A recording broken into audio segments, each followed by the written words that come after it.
My name is What's your name? Erich Schultz. My name is Warren, and I'm Erich's father. My name is Amanda, and I'm Eric's sister. My name is Jennifer, and I'm Erich's mom. Daddy, Amanda, Amanda. Mommy, Yes. Perfect. Welcome To NeurodiVERSED. Diverse. Our annual video series where we give people who think differently a platform to share their voices and educate the community on mental health and intellectual disabilities.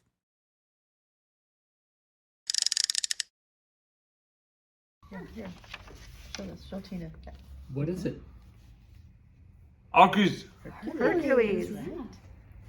And were you in that play, Erich? Yes. Were you in the Hercules play? Where's your picture? Where's Eric's picture? Picture. Where's Erich? Can you show me? Show me. Show me. Can you point? Where's Erich? You see him down there? Arms up. How's up? Arms There up. he is. Yeah. How's up? Yeah. There he is.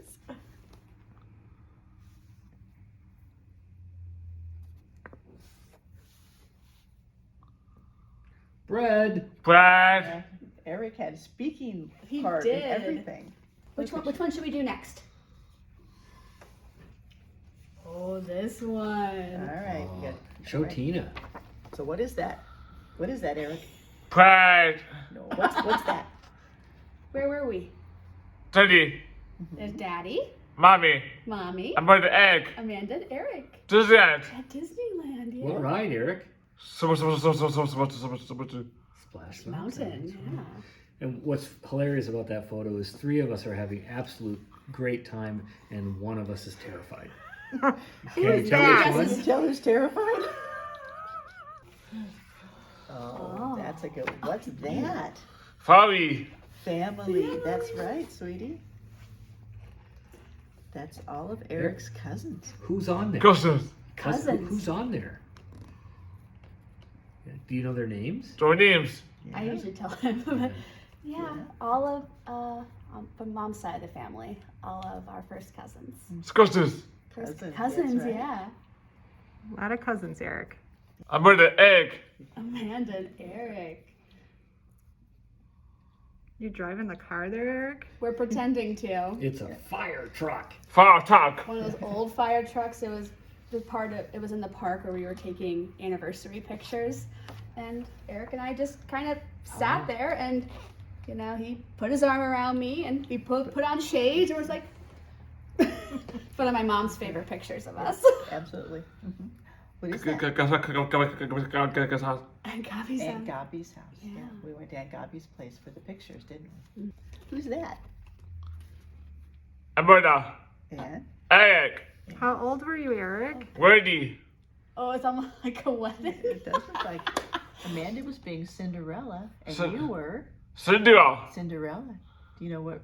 Prince. Yeah, That's you were right. twins. Cinderella. And Cinderella. How Yeah. old were you, Erich? Oh, we were probably What, 6 and 4, I would Yeah. say. Yeah. My aunt handmade Those Oh. those costumes. costumes for us. There's lots of good pictures in this one. What's the one in the middle? What's that? Birthday. It's Yeah, Eric's birthday. Eric's birthday is in, Kiss. no, what month? Eric's birthday is in, Mommy. that's Mommy. Who else? Amanda. Uh-huh. Daddy, Egg. That's right. Eric's birthday is in October. October. Yeah. And this top picture, where The blue. the blue picture where Eric's in the blue shirt, he's so empathetic. Like if I'm feeling sad, he notices that I'm sad and gives me a hug. Or, there have been times where, I've had to have a couple of surgeries in my life, and he's so gentle with me as I'm recovering and wants to make sure I'm okay. Yeah. Again, this is lots of pictures of, who's all in these pictures, Eric? Who is that? Martin. Mountain, when we were at the yeah. mountains. That was one of our vacations when we Vacation. went to Colorado and Colorado, Wyoming. Wyoming. Yeah, that's right. Yeah, you like that. Breckenridge ride. Yeah, and right in the mountains. Martins. Yeah, mountains. It's our matching shirts up there. Thing one, Kapaz. And and that's that is at Grandpa's house. Kapaz. Grandpa's house, yes. We really share the load of running the household, taking care of the family. It's important that we take turns, so not one person's having to, do too much of any activity at one time. That really helps a lot. I would say, growing up, my parents always did their best to.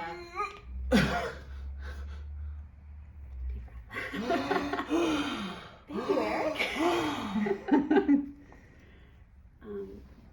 They did their best to support me too with my activities and what I wanted to do, which I know I greatly appreciated growing up.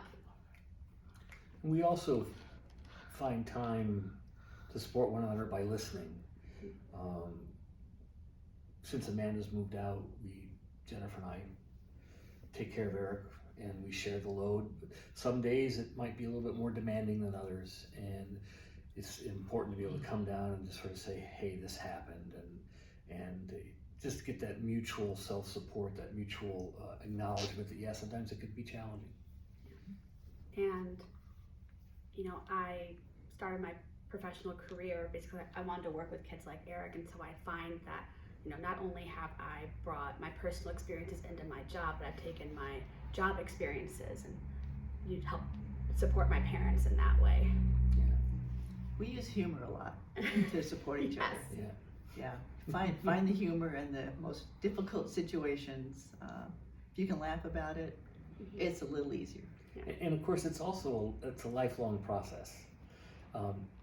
Learning as we did along the way, and then also as Eric has grown and matured, going through the wonderful period of puberty and all these other issues.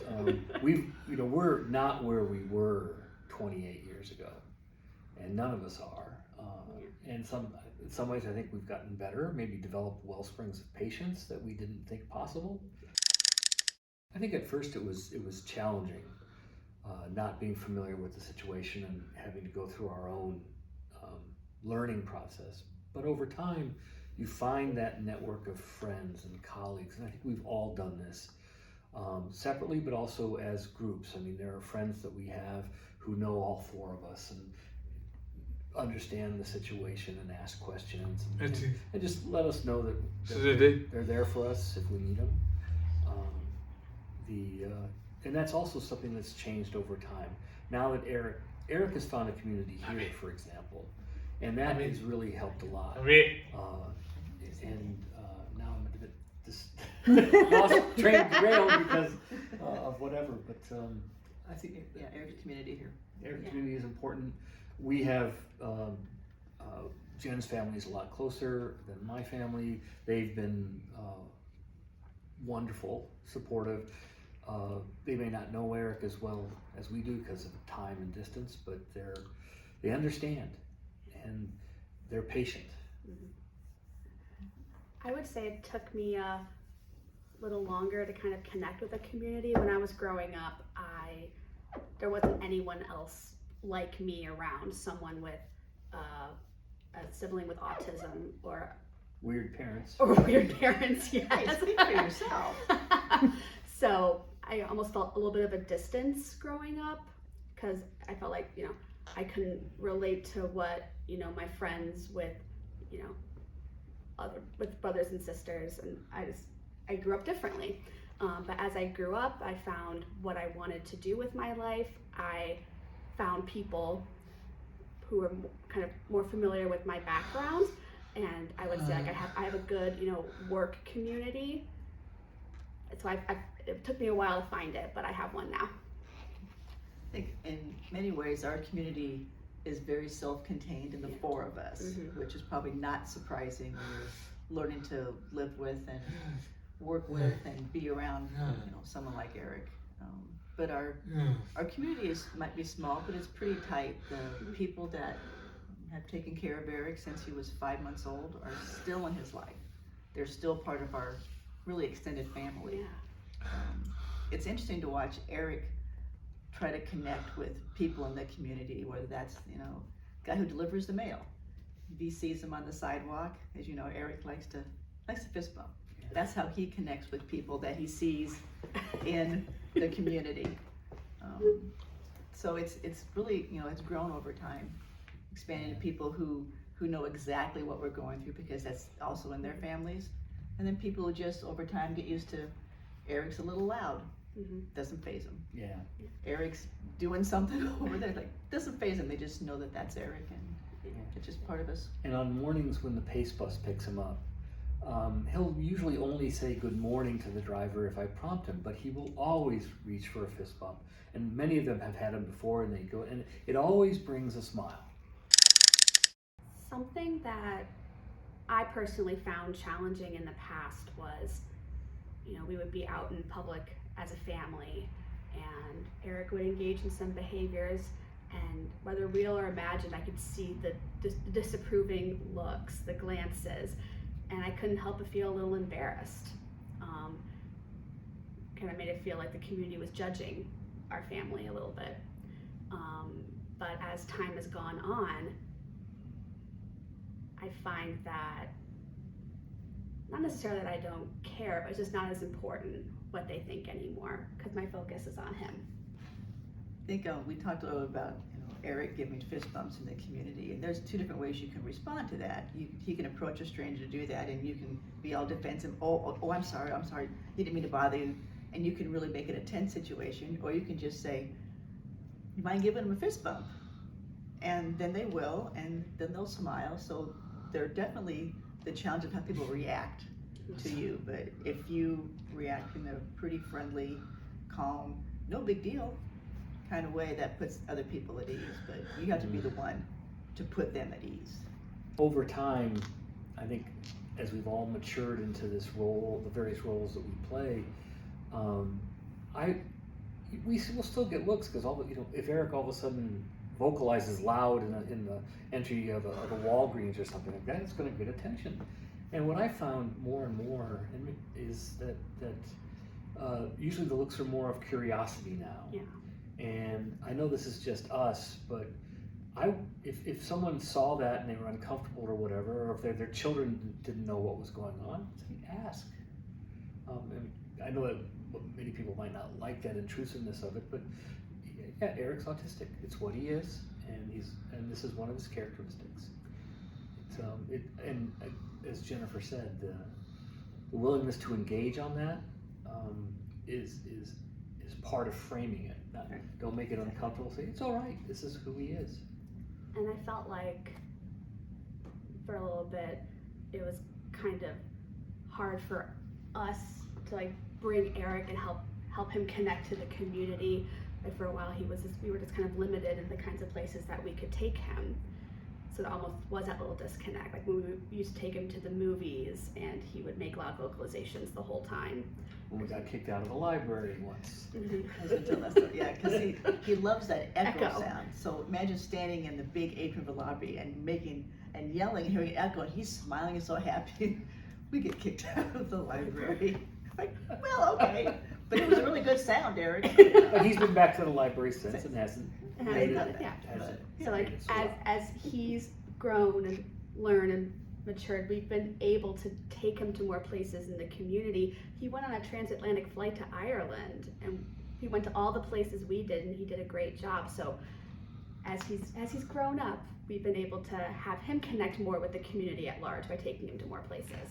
Yeah, which is part of Erich is growing as well, and it's sometimes easy to fall into a routine where you think this is kind of the way things are, and then all of a sudden he'll surprise you that he has a much more varied diet than you'd anticipate. His willingness to try new foods has exploded, and that's encouraging.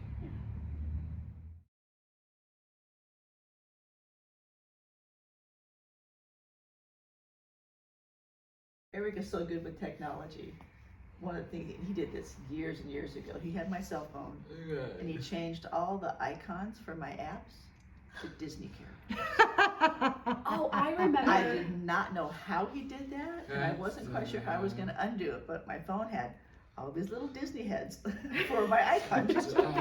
Like,